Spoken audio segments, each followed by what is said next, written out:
Most people think the only way to finally stop translating English in your head is to pack up your entire life and move to London. Right, or maybe sit in some sterile classroom for 500 hours. Exactly. We have this idea that fluency requires these massive, sweeping life changes. Which is incredibly intimidating. I mean, if you think about it, it frames language acquisition as this monumental mountain you have to climb. Yeah, completely separate from your normal, messy, everyday existence. Absolutely. But the stack of transcripts we are looking at today completely shatters that assumption.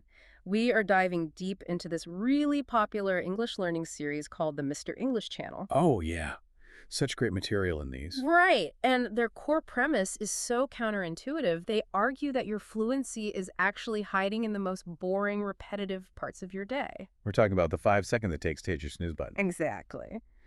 So, the mission of today's deep dive is to basically extract the essential vocabulary of your daily life, specifically the verbs you use for morning, afternoon, and evening tasks. Because mastering these specific, totally mundane actions is actually the ultimate shortcut to unlocking your English voice. It really is. It's the mechanism that stops that awful habit of translating in your head. Yes. So, to you listening right now, whether you are just waking up Or maybe you're sitting on a crowded bus. right, or getting ready to turn off the lights for bed, this deep dive is going to take your normal daily reality and turn it into a personalized language laboratory. And we are going to start exactly where your day starts. The morning routine. Yes, the morning routine. It's just universally relatable, which makes it the perfect foundational baseline to start building an English habit right out of bed. Well, and think about it. In the morning, your brain is functioning in a state of relative isolation. Right, you aren't dealing with the social pressure of colleagues yet. No, not at all. Or the cognitive demands of complex problem solving. You are literally just trying to function. I used to think that if I wanted to talk about my morning, I just needed to study flashcards. Oh, the dreaded flashcards. Right. Memorize the word for bed, the word for coffee, the word for shower. But these sources take a totally different approach. They do. They emphasize sequential verbs. Yeah, let's actually look at this vocabulary because it happens every single day. First, you wake up maybe around 6 or 7 a.m. Hopefully. Yeah, ideally. Then you turn off the alarm or, you hit the snooze button 3 times. Like most of us do. Guilty. Then you stretch and finally get out of bed. Now, notice how those aren't presented as individual vocabulary words. Yeah, well, they aren't. The sources are really adamantly focused on learning these actions as complete chunks. Chunks. Okay, let's unpack this. Yeah, so you don't learn get and out and bed separately. You learn the entire phrase get out of bed as one indivisible unit. Okay, so why does the brain prefer a multi-word chunk over just a single isolated vocabulary word? Well, it really comes down to cognitive load and the limits of our working memory. Okay, how so? Think of it like this. When you learn single words, you're basically forcing your brain to act like a frantic construction worker. Oh, I like that analogy. Right. Imagine you want to describe your morning. If you only know single words, you first had to conceptualize the thought in your native language. Right, step 1. Then you search your memory for the English translation of each individual word. Those are your bricks. Okay, I have my bricks. But bricks don't build a house on their own. You then have to desperately remember the grammatical rules, the mortar, to stick those bricks together. In the right order with the right verb tense. Exactly. And wow, by the time you've mixed the mortar and laid the bricks, the conversation has just moved on. Or you've just completely frozen up. Yeah, it's an exhausting multi-step process just to say you are awake. Which is exactly why grammar translation feels so slow. A chunk, on the other hand, is like a prefabricated wall. Ah, so the grammar is already baked into the phrase.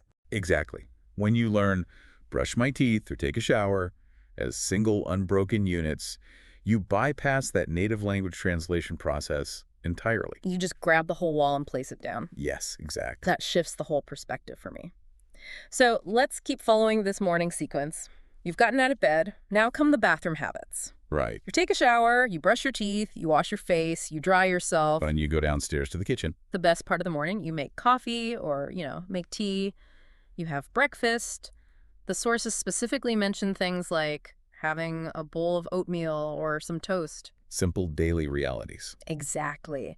And finally, you get ready for the outside world. You get dressed, you put on your shoes, you put on a coat. You leave the house. Yes, you leave the house, you take the bus or drive to work, and you arrive at work. And every single one of those actions is highly physical and deeply sensory. What do you mean by that? Well, you can physically feel the warmth of the shower. You can smell the coffee. You can feel the heavy texture of the coat. Oh, I see. It kind of reminds me of a physical warm-up before a heavy workout. That's a great way to look at it. Yeah, like you wouldn't just sprint at top speed without stretching your muscles first to get the blood flowing. Right, you'd pull a muscle. Exactly. So taking these English chunks and applying them to your physical morning routine basically stretches your English muscle. Yes, and that physicalization is doing something very specific neurologically. Okay, tell me more about that.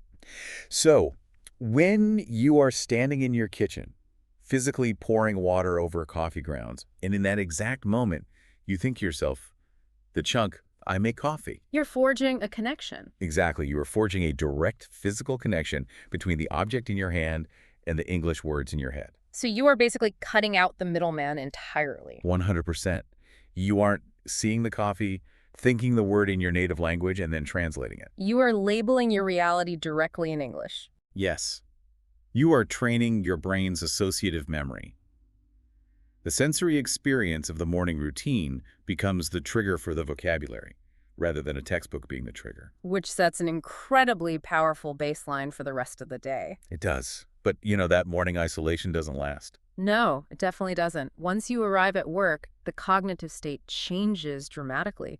The day accelerates, and our language needs to just shift gears completely. Right. We transition from the solitary, predictable space of our homes into the highly interactive, socially demanding environment of the workplace. And the processing load on your brain just spikes. Massively.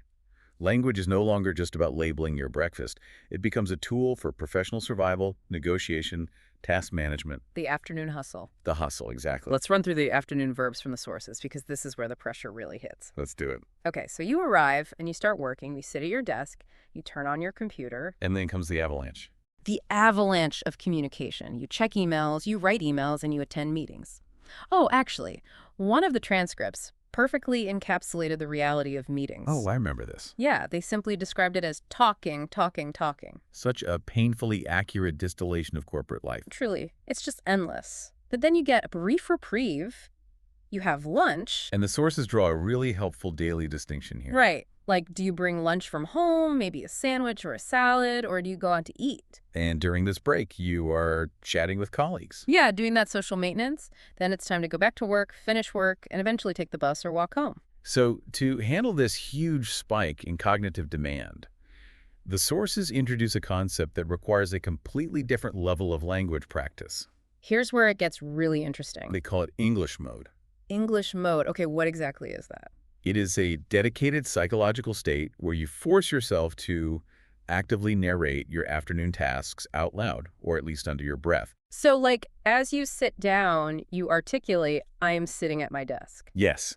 And as you type, you say, I am writing an email. You are moving from passive consumption to active production. Exactly. It forces your brain to retrieve the words in real time. Okay, wait, I have to push back here. Sure. Because reading these transcripts, I kept thinking about the reality of a modern workday. Narrating everything you do sounds exhausting. It can be, yeah. Like the workplace is stressful, your boss is hovering, your inbox is overflowing. What if someone doesn't know the exact word for a complex work task and they just freeze? That's a very real fear. Right. Say you're fixing a broken macro in a massive financial spreadsheet, and you try to narrate it, but you have no idea what the English word for spreadsheet macro is. Yeah, the natural human response is going to be stage fright. You freeze, you feel foolish, and you probably drop the English mode entirely. Well, you've just described the affective filter. The affective filter. Yeah, it's a concept in linguistics. It's where anxiety, stress, or the fear of looking stupid literally puts up a wall in your brain, blocking language acquisition. Oh, wow. So the freeze response is your brain prioritizing emotional protection over language practice. Exactly. But the source material addresses this head-on with a really crucial mantra. Which is? Communication, not perfection. Ah, communication, not perfection. So how does that look in practice when you're staring at that spreadsheet and don't know the words? You don't try to be a walking dictionary. If you hit a gap in your vocabulary, You immediately pivot to a simple, prefabricated chunk that you do know. Okay, give me an example. So you don't need to say, I am debugging a financial macro. You simply say, I am working on my computer, or I am looking at numbers. Oh, so the goal of English mode isn't to perfectly describe the technical nuances of your job. No, not at all. The goal is to force your brain to continue producing language under pressure without breaking the circuit. That makes a ton of sense. It's about maintaining the momentum. Exactly. Keep the circuit flowing. But what about grammar mistakes? Like if you're stressed and rushing, you're inevitably going to use the wrong tense. Oh, for sure. You'll say, I send an email instead of I am sending an email. Right. Well, the transcripts have a brilliant perspective on this, too. They reframe mistakes entirely. How so? They call mistakes your friends. Your friends. Yeah. A mistake is simply neurological proof that you are stretching your capacity. Think about it. When you passively listen to a podcast, your brain feels safe because it's just receiving information. Right, it's not working that hard. Exactly. It understands the words, which creates the illusion of fluency. But reading a book about the physics of a bicycle will never actually teach you how to balance on two wheels. Wow, that's so true. You actually have to pedal. You have to risk falling over. Yes. By narrating your afternoon, even with terrible grammar and really simple words, you are building the neural pathways required for real-time retrieval. You are rehearsing the physical act of speaking under the normal, messy pressures of daily life. Exactly. Fluency doesn't magically appear before you make mistakes. Fluency is the byproduct of making thousands of mistakes and letting your brain incrementally adjust. So English mode during the afternoon hustle is basically exposure therapy for your language anxiety. That's a perfect way to phrase it. You're proving to yourself that you can produce language on demand even when you're stressed out. And that builds incredible linguistic resilience. But thankfully, the emails eventually do stop. Yes, they do. The meetings end. And as we leave the office, our vocabulary and our cognitive state experience a massive shift in pace. We move into the evening unwind. The evening unwind. Biologically, this must be when your cortisol levels finally begin to drop, right? Exactly. You're transitioning from a high-threat, high-demand environment back to a low-threat, comfortable environment. Let's track the verbs of the evening because it's quite a shift. Go for it. So you get home, you take off your work clothes, and you put on comfortable clothes. The best feeling. Seriously. Then you relax on the sofa, you cook dinner or make dinner, you eat dinner. And then you tackle the universal chore. Oh, yeah, you wash the dishes. But after that, we move into leisure verbs. Right. You spend time with family, watch TV, read a book, maybe you go for a walk or listen to music. Nice and relaxed. Ultimately, you take a shower, brush your teeth again, get ready for bed, and go to bed or go to sleep.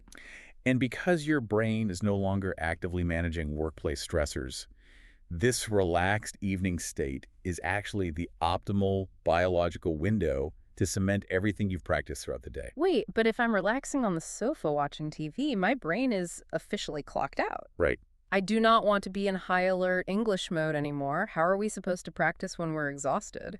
Well, you don't need high alert focus. The sources suggest a really highly effective, low-friction habit for the evening. Okay, what is it? It's a 5-minute self-recording session. Meaning you just open the voice memo app on your phone and talk into it. Exactly. Right before you get ready for bed, you spend just 5 minutes speaking into your phone, recounting the actions of your entire day in English. Okay, so you're taking all the chunks we've discussed, like I woke up, I made coffee, I went to work, I had a sandwich, and stringing them together into a daily summary. Yes, just a quick reflection. But why record it out loud? Why not just lie in bed and quietly think about what you did? Because speaking aloud trains the specific cognitive skill of retrieval speed. Retrieval speed. Yeah. When you are narrating your morning or afternoon in real time, you're usually using the present tense, right? Like, I am making coffee. Exactly.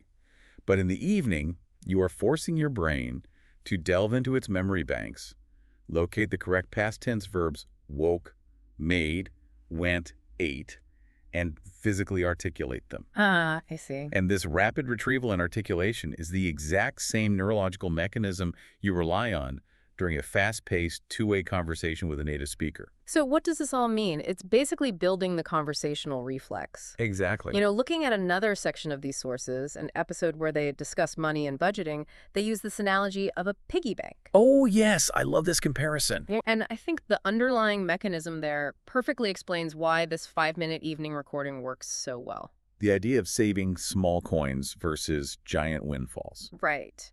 They pointed out that trying to save massive amounts of money all at once usually It's fails. too overwhelming. Yeah, it's much more effective to just drop your spare change small coins into a piggy bank every single day.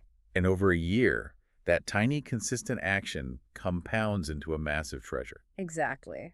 And when it comes to language learning, people often try to chase the windfall. They think they need to binge study English textbooks for 4 hours every Saturday to get fluent. Which is known in cognitive psychology as massed practice or cramming. Cramming, right. And the human brain fundamentally rejects it. When you binge study for 4 hours, your brain becomes totally saturated. Just shuts down.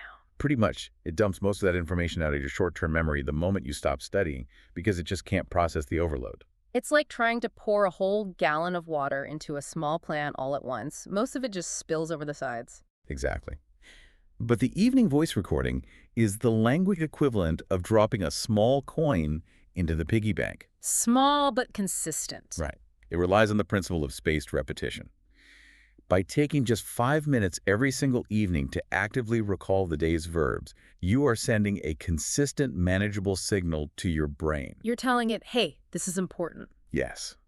You are telling your neurology, this vocabulary is important. We use this every day. Move it from short-term memory into long-term automatic memory. And because it's only 5 minutes, you don't burn out. Exactly. You don't experience the exhaustion of a 4-hour cram session. You're just building this massive hidden treasure of fluency, one daily reflection at a time. And there's a bonus to this, too. What's that? Well, having an actual audio archive on your phone means you can listen back to your recordings from 3 months ago. Oh, wow. That's You'll literally hear the evolution of your own brain. You'll hear the pauses get shorter. Yeah. You'll hear that you aren't translating anymore. You will hear yourself speaking with the ease of someone who thinks in English. Exactly. It really brings the whole method into focus. Mastering the vocabulary of your own daily life, from the very first groggy moment that morning alarm rings, through the hustle of the office, all the way down to sinking into the sofa at night, is the key. You don't need to purchase a complicated curriculum. Your own life, your own messy routines, provide the most effective textbook you could ever ask for. It's totally free, too. Yes, every mundane action is an opportunity to directly wire a physical, real-world experience to an English phrase. It transforms your normal life into a continuous learning environment. You're just living your day, but you are experiencing it through the lens of English mode. And that actually brings us to a final underlying psychological hurdle that the transcripts bring to light. Oh, what's that? It's a fundamental truth about human nature. Our brains naturally crave comfort. Oh, don't I know it? We want to hit the snooze button. Right. We want to skip narrating our stressful afternoon. We want to just watch TV instead of spending 5 minutes recording a voice memo. Exactly. Our brains are biologically wired to conserve energy. We naturally seek the comfort of the present moment. Which makes sense from an evolutionary standpoint. Sure. But language progress, much like keeping a house clean or staying in shape, requires pushing past that initial resistance and doing the work until the task is actually done. It really does. The sources make a really profound observation here. Choosing comfort makes us happy right now in the immediate moment. But doing the hard work is what makes us deeply happy and proud later. It's the ultimate trade-off, the comfort of staying silent today versus the pride of fluency tomorrow. Yes. So, to you listening, here is a question to mull over as you navigate the rest of your day. Okay, let's hear it. Knowing that your brain will fight you, and knowing that it will inevitably beg for the easy, silent way out, what is one small, incredibly mundane task, you will force yourself to narrate out loud in English tomorrow morning, just to deliberately push past that comfort zone. Ooh, I love that. Will it be the moment you turn on the shower? Will it be when you are making your coffee or putting on your coat? Exactly. Just pick one. Tomorrow morning, when that alarm goes off and you feel that familiar resistance, remember, you aren't just waking up for another regular day. You are stepping into your laboratory,